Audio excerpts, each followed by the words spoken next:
Welcome back, everyone, to Rob's Daily Classics. I found this really nice 1991 Mercedes-Benz 500 SL for $7,000 in Virginia. It's on Auto Trader Classics, which is a good site to shop around in. I love this car. I think it's a great price. Let's go check this beauty out. I found this car a little while ago. I've been actually watching this car for the past couple of days over the holidays. A 1991 Mercedes-Benz 500 SL. A little history on the car. Internally, it's called the R129. It was introduced in 1998. The car ran from 1998 all the way through 2001. And in between that, Mercedes-Benz was bought by Chrysler back in 1998, I believe, but this car sustained that. It was the first Mercedes-Benz to feature a fully automatic, hydraulically operated convertible top. And it had this really nice roll bar that popped up as well that gave you this full cage roll bar that was really something special that other Mercedes-Benz convertibles did not have at the time. So the car it still has a very contemporary look, and we'll get into that in a little while. But it was also one of the first cars ever in the industry to have integrated front seat belts integrated to the seat, which has become more and more popular. General Motors started doing that in their Buicks back in that time as well, but Mercedes-Benz was the first to pioneer that in this car, and this car has that feature, which is really a nice looking feature. I think it's still something very stylish today to have the seatbelts built into the seats and all. So there's a couple firsts with this car. This car has a 5.0 liter V8 engine, produced about 322 horsepower, 0 to 60 in under 6 seconds flat, so the car had get up and go. I think the design of this car, the photos are horrible, but this design, this front end with that grille work, it still has, people would think this is a much more modern Mercedes-Benz. They wouldn't think this to be a car from 1991. And I like that for that reason alone. Has the nice colors, black on black. You can't beat it. The interior is really nice. The seats are very comfortable. The dash layout and all. Again, the car with the 5.0 liter, V8 engine, the car has a lot of get up and go with 57,000 original miles. It seems to be the right stuff as far as the price goes.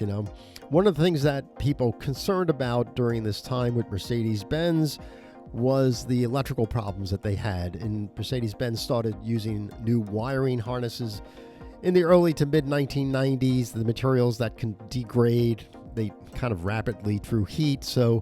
But 1991, the research I did this morning, is an exception. The V8 engines from 1992 to 95 appear to be the problem cars. So 1991 predates the worst years of the wiring issue. But still, with that, it's always good to check the wiring harnesses, especially where it connects to the injectors and the throttle body.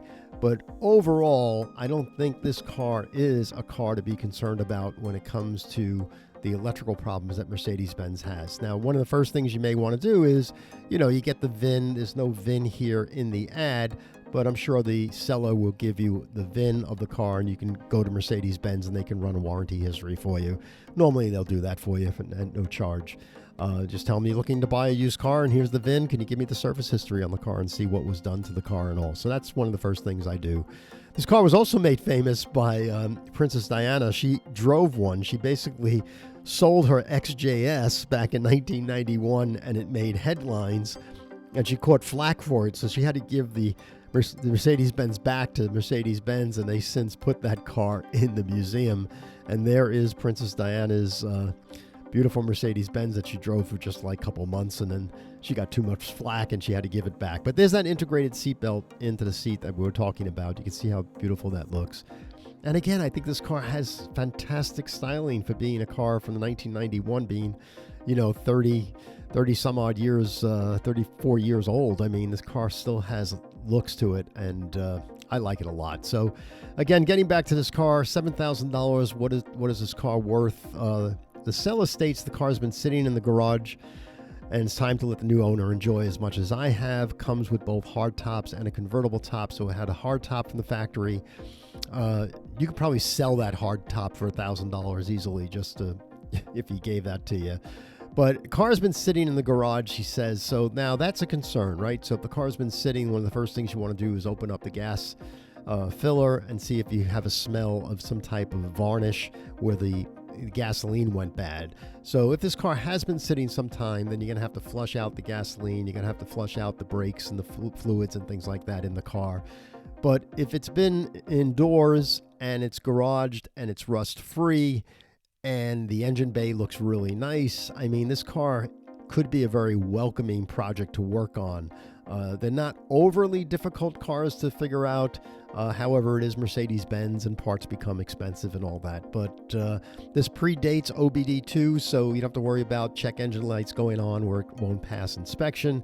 So if he's asking $7,000, I would say, would you take $5,000 and see where the conversation goes?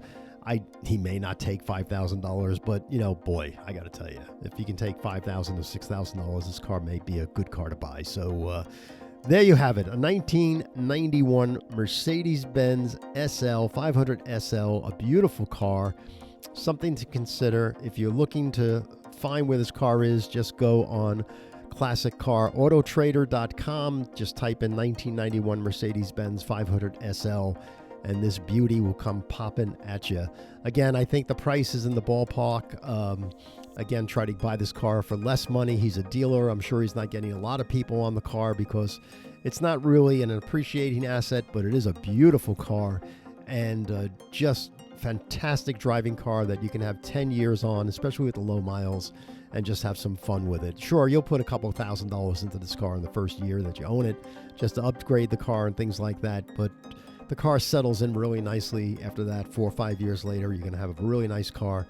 And hey, the price of new cars are $50,000 today. If you can buy this car for $7,000, $6,000, I think you got a home run. So there you have it. If you like this video, please give a thumbs up. If you like, also share with friends that love cars. Please subscribe, and we'll see you back here real soon. Thanks, and have a great day.